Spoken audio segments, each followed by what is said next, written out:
आगामी लोकसभा चुनाव 2024 काफी नजदीक आ चुका है।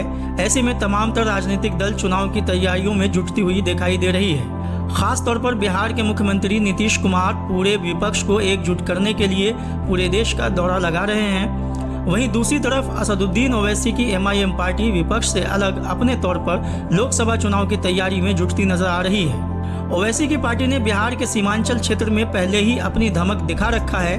अब ओवैसी मिथिलांचल में भी अपनी पार्टी को मजबूती देने के लिए मजबूत नेताओं को अपनी पार्टी में शामिल कर रहे हैं। इसी कड़ी में दरभंगा के तेज तर्राक और बेबाक पूर्व राजद युवा नेता मोहम्मद कलाम ने हाल ही में ओवैसी की party AIMIM all India Majlis e Ittehadul Muslimeen की सदस्यता ले चुके हैं और अब मोहम्मद कलाम MIM पार्टी को दरभंगा समेत पूरे मिथिलांचल में मजबूती देने में जुट गए हैं। मोहम्मद कलाम ने आज सैकड़ों लोगों को MIM पार्टी की सदस्यता दिलाई है, जिसमें मुस्लिम और गैर मुस्लिम दोनों समुदाय के लोग शामिल थे। जिसमें उनका दावा है कि आज MIM की सदस्यता लेने वालों में ज़्यादातर राजद कार्यकर्ता शामिल थे। इस मौके पर मोहम्मद कलाम से हमने खास बातचीत की। सुनिए वो राजद और MIM को लेकर क्या कहते हैं। तो इस वक्त हमारे साथ मौजूद हैं मोहम्मद कलाम, जो MIM के अब नेता बन चुके हैं। पहले वो राजद के युवा नेता हुआ करते थे। कलाम साहब, बहुत स्वागत है आपका हमारे चैनल में। जी शुक्रिया आपके भी चैनल को। मैं देख रहा हूँ कि कल तक जो ये पोस्टर है, यहाँ पे राजद के पोस्टर लगा हुआ करता था, राजद के नेताओं का नाम हुआ करता था और आप जो है राजद की राजनीति को, खासतौर से पार्टी को लेकर के बड़ी मजबूती के साथ अपनी बातें रखते थे। आज पोस्टर बदल गया है। देखिए, राष्ट्रीय जनता दल को और राष्ट्रीय जनता दल ने जब जनता दल पार्टी बनी थी तब से मैं जानता हूँ, जनता दल और राष्ट्रीय जनता दल पहले सेकुलर की पार्टी थी, अभी अब वो बन गई है A to Z की पार्टी। जब तक राष्ट्रीय जनता दल दलित, पिछड़ा, अति पिछड़ा और मुसलमानों को मान और सम्मान दिया जा रहा था, तब तक हम लोग पार्टी में ईमानदारी से काम कर रहे थे। लेकिन अब मुसलमानों को राष्ट्रीय जनता दल में खास करके साइड किया जा रहा है धीरे धीरे, जो कि दरभंगा जिला में कुछ वैसे लोग हैं जो दलाल तबका के लोग, जो बड़े नेता को बरगला करके और मुसलमानों के खिलाफ जो है वो रणनीति तय करते हैं। मैं आपको बता देता हूँ, हमारे संगठन में यूथ RJD का मैं प्रेसिडेंट था, उस समय वो उपाध्यक्ष थे, उनको कई लोगों ने प्रमुख बनने से रोक दिया, ब्लॉक प्रमुख बनने से। तो इसी ख्याल से सेकुलरिज्म समाप्त हो चुका है राष्ट्रीय जनता दल से। इस वजह से हम और MIM का जो मैनिफेस्टो है वो सभी लोगों को, आवाम को लेकर चलने वाली पार्टी है। इसी वजह से मैं MIM का ज्वाइनिंग किया हूँ। आप कहते हैं कि MIM सभी आवामों को एक साथ लेकर चलने वाली पार्टी, आपके नेता भी असदुद्दीन ओवैसी ये कहते हैं, लेकिन आपकी पार्टी पे ये भी आरोप लगता है कि आप भाजपा की बी टीम है। इस आरोप से कैसे निपटेंगे आप लोग यहाँ? देखिए, जो लोग भाजपा का बी टीम MIM को बता रहे हैं, वो लोग भाजपा के दलाल हैं। गुड़ से दोस्ती और गुलगुल्ला से परहेज। आपको मैं बता देना चाहता हूँ कि हमेशा भाजपा के खिलाफ जो है MIM पार्टी चुनाव लड़ी है। आप उत्तर प्रदेश का विधानसभा चुनाव देख लीजिए, पंडित हरीश मिश्रा जी चुनाव वहां से लड़े हैं बनारस से। अभी फिलहाल नगर निकाय चुनाव में हमारे सैकड़ों लोग जो है मेयर और डिप्टी मेयर और वार्ड पार्षद बने हैं, जो हर एक जात और हर एक बिरादरी का लोग है। आज हमारे सदस्यता अभियान में कई लोग जो है, हिंदू लोग जो ऐसे पार्टी ज्वाइनिंग किए हैं, जो दलित समाज से हैं, पिछड़ा समाज से, अति पिछड़ा समाज से, वैसे लोग। MIM पार्टी जो है सेकुलर की पार्टी है। हमारा नारा भी है, मुसलमानों, दलितों, पिछड़ा, अति पिछड़ा, अल्पसंख्यक, दबे कुचले लोग, इन सभी लोग को सम्मान देना।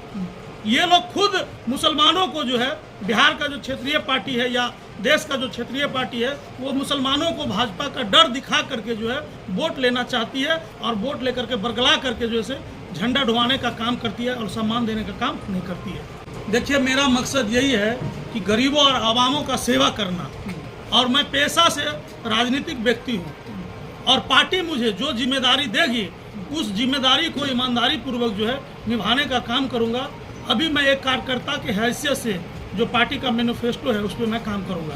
सबसे पहले तो आप ये बताइए कि आप अगर यहाँ पे पार्टी के लिए काम करते हैं या आपकी पार्टी चुनाव लड़ेगी, आपकी लड़ाई किससे होगी? भाजपा से होगी या विपक्ष में जो लोग हैं, विपक्ष की जो पार्टियां हैं उनसे होगी? देखिए, हमारा लड़ाई जो है ये दोनों पार्टी से है, क्योंकि ये लोग आवामों के खिलाफ काम करते हैं। सत्ता में चले जाते हैं ये लोग और AC से बाहर नहीं निकलते हैं, गरीबों का वोट ले लेते हैं। वही हालात भाजपा वालों का है और वही हालात जो है महागठबंधन वाले का है। दोनों एक सिक्के का दो पहलू है। हम लोग जैनुन गरीबों का मदद करना चाहते हैं, गरीबों का काम करना चाहते हैं, गरीबों का विकास करना चाहते हैं, युवाओं जो पढ़ लिख करके बेरोजगार बैठा हुआ है उनको नौकरी दिलाना चाहते हैं। ये सब तमाम हमारा मुद्दा है। तो मैं दलित का बात करूंगा, मैं मुसलमानों का बात करूंगा, मैं अति पिछड़ाओं का बात करूंगा, मैं पिछड़ा वर्ग का बात करूंगा, तमाम लोगों का बात करूंगा। कोई एक पार्टी का बात नहीं करूंगा। और ये पॉलिटिकल पार्टी है, ये कोई जातीय का पार्टी नहीं है। क्या आपको लगता है कि आपने कहा कि आपकी लड़ाई भाजपा और विपक्ष दोनों से होगी, ऐसे में क्या लगता है आपको वोटर आपको कितना आपका साथ दे पाएंगे? देखिए, हमारे साथ जो है पूरी आवाम है, हमारे पास वोटर नहीं। वोटर का तो हमारे पास में आप ये कहते हैं आपके साथ पूरी आवाम है, लेकिन आरोप ये लगता है अब तक जो ये लगाया गया कि भाई MIM जो है ओवैसी की पार्टी मुसलमानों की पार्टी है, ऐसा लोग आरोप लगाते हैं। फिर ऐसे में कैसे आप क्या तो करें? आप समझ लीजिए, बिहार में जनसंख्या जो है मुसलमानों का 18% है। कौन सी जाति है जिसका 18% से ज़्यादा वोट है? और 18% वोट हमारे साथ है, तो 2, 4, 5, 10% वोट हमको लाने के लिए, जोड़ने के लिए बहुत ज़्यादा मेहनत करने की जरूरत नहीं है। ऐसा लग रहा है कि 18% वोट आप ही के साथ जाएगा? एग्जाम्पल के तौर पे बिहार का शेर और राष्ट्रीय जनता दल को जब सत्ता से बेदखल हो रहे थे तो दखल कराने वाले मोहम्मद शहाबुद्दीन साहब है, उनका क्या हश्र किया। और उसी का बी टीम जदयू फिर से पुनः से शहाबुद्दीन साहब को हाई कोर्ट ने बेल दे करके बाहर निकाला था, और फिर कोर्ट में जा करके सरकार के द्वारा और फिर पुनः जेल में भेज करके साजिश करके उनको मौत के घाट उतार दिया गया। तो हमारे साथ तो मुसलमानों का नेता तो शहाबुद्दीन साहब थे ही। आज मुसलमानों का नेता ओवैसी साहब है। शहाबुद्दीन साहब बिहार लेवल पे थे, ओवैसी साहब देश लेवल पे हैं। हमारी पार्टी सीमांचल में बहुत ज़्यादा मजबूत है और अब मिथिलांचल में बहुत ज़्यादा मजबूत होगी। हम कोशिश करेंगे लगातार, और कोशिश करके मजबूत करने का काम करेंगे। इसी तरह पूरे बिहार में हमारा लक्ष्य है 4 लाख सदस्य बनाना है MIM का। ये सब तमाम मुद्दे हैं। आज आपने अपने यहाँ पे करीब 100 से ज़्यादा लोगों को सदस्यता दिलवाया है MIM का। ज़िला के अंदर जो आपकी पार्टी की ज़िला कमेटी है, अभी देखा जा रहा है कि उसके अंदर जो बड़े पद है ज़िला लेवल पे, वो भी मेन पे खाली है, या फिर और भी जो पद है वो भी खाली है। क्या लगता है कितना जल्दी यहाँ पे पार्टी को आप और ज़्यादा मजबूत कर पाएंगे? देखिए, अभी हमारे MIM पार्टी में जो है पार्टी सिस्टम से चलती है। पहले संयोजक बनाया जाता है, अभी हमारा संयोजक नियुक्त है, और यूथ विंग में हमारे अध्यक्ष भी हैं। और बहुत जल्दी जो है जिला कमेटी पूर्ण रूपेण जो है मजबूत होगी, और सारे जो खाली पद भरे हुए हैं उन तमाम पदों पे जो है भर्ती किया जाएगा पदाधिकारियों का। और आपको सेकुलर पार्टी जितना अपने आप को कहने वाली है, उन तमाम पार्टी से ज़्यादा मजबूत जो है मेरे नेतृत्व में मिथिलांचल में ये पार्टी होगी MIM। क्या कहा जाए कि क्या ये माना जाए कि दरभंगा के अंदर खास तौर से और जो मिथिलांचल क्षेत्र है वहाँ पे MIM को मोहम्मद कलाम लीड करेंगे? निश्चित रूप से आने वाले समय में, चाहे वो 2024 हो या 2025 हो, निश्चित रूप से MIM अव्वल स्थान पर रहेगी और मजबूती के साथ रहेगी। नहीं, मोहम्मद कलाम की जो भूमिका है MIM को लेकर के, क्या उन्हें ये जिम्मेदारी मिल रही है या मिलेगी कि वो पूरे मिथिलांचल में जो है पार्टी का लीडरशिप करे? ये तो हमारे काम के ऊपर डिपेंड करता है। और पार्टी नेतृत्व जो है हमारे सदर साहब हैं, हमारे राष्ट्रीय अध्यक्ष साहब हैं, ये लोग निर्णय लेंगे कि मुझे कितनी बड़ी जिम्मेदारी मिलेगी।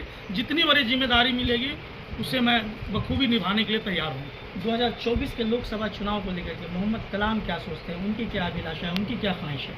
देखिए, 2024 में जो पार्टी का निर्णय होगा, पार्टी एक जो है सत्ता जो है ना वो घोरी होता है, और संगठन जो है वो लगाम होती है। तो लगाम जिस तरह से पकड़ेंगे उस तरह से जो है सत्ता नाचेगी। तो पहले तो मेरा मुख्य मकसद है कि पार्टी को मजबूत करना, संगठन को मजबूत करना, फिर हम लोग अगर वैसी जवाबदेही मिलेगी तो आगे काम करेंगे। यानी कि अगर आपको कहा जाए कि आप लोकसभा चुनाव के लिए यहाँ पे कैंडिडेट हो MIM के, तो आप चुनाव लड़ने के लिए तैयार हैं? ये तो पार्टी का जो निर्णय होगा उस पर डिपेंड करता है। मेरा कोई निर्णय ऐसा नहीं है, और ऐसा निर्णय मैं ले भी नहीं सकता हूँ, क्योंकि मैं अभी पार्टी का एक छोटा सा मेंबर हूँ, सदस्य हूँ। आज आपने सदस्यता अभियान शुरू किया, शुरुआत में आप लोगों ने जो है 2 मिनट का मौन धारण किया, वो क्या वजह थी, उस पर क्या कहना चाहेंगे? देखिए, अभी उड़ीसा स्टेट के अंदर जो है बड़ा सा रेल हादसा हुआ है, जो आज तक इतिहास में कभी नहीं हुआ था।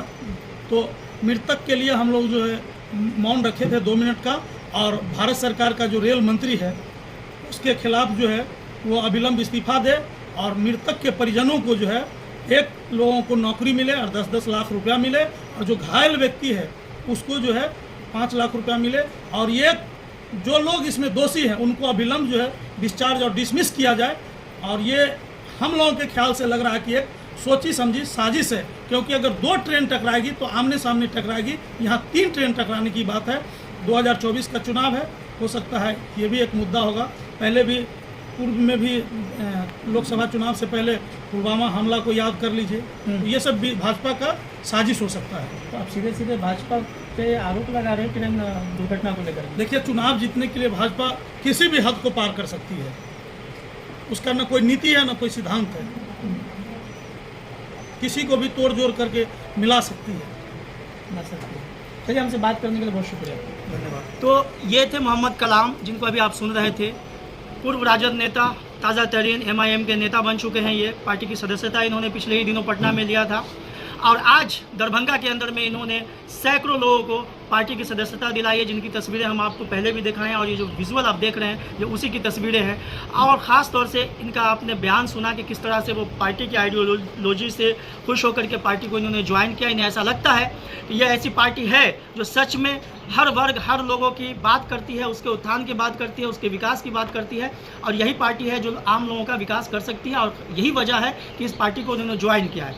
इनकी तमाम तरह की बातें रही आने वाले लोकसभा चुनाव को लेकर के, क्या कुछ इनके मन में है वो भी आपने समझा, वो भी सुना। फिलहाल के लिए बस इतना ही। बाकी खबरों के लिए बने रहिए हमारे साथ। दरभंगा से मैं इम्तियाज अहमद। इस वीडियो को लाइक करें, हमारे चैनल को सब्सक्राइब करें और बेल आइकन जरूर प्रेस करें